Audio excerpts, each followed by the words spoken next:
In today's video, I'm going to teach you how to use flagging feature in Tradingview Watchlist.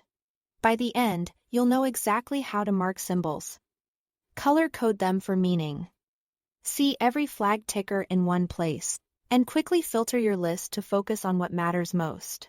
This is a simple workflow that keeps your watchlist organized and your attention where it needs to be. First, let's flag a symbol. Open your watchlist and hover your cursor over any ticker you want to track more closely. Look to the left of the ticker name and you'll see a small flag icon. Click it once. That's it, you've just marked the symbol. This visual tag makes it much easier to spot priority names as you scan your list, especially on busy market days. Next, refine your system by changing the flag color.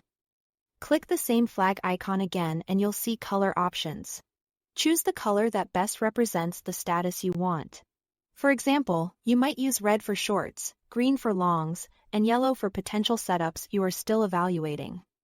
The key is consistency. Decide what each color means to you and stick with it. So when you glance at your list, your brain instantly understands the context without extra thinking. Now, let's view all your flagged items in one place.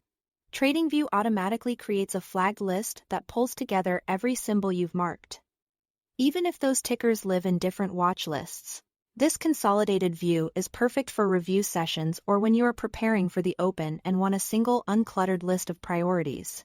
You don't need to move symbols between lists manually. The flagged list keeps itself updated as you add or change flags. Finally, use filtering to focus on just the colors you need. At the top of the watchlist panel, here is a filter in the upper toolbar. Open it and select the specific flag color you want to display. This instantly narrows your view, showing only, say, green longs or red shorts, so you can analyze one strategy or category at a time.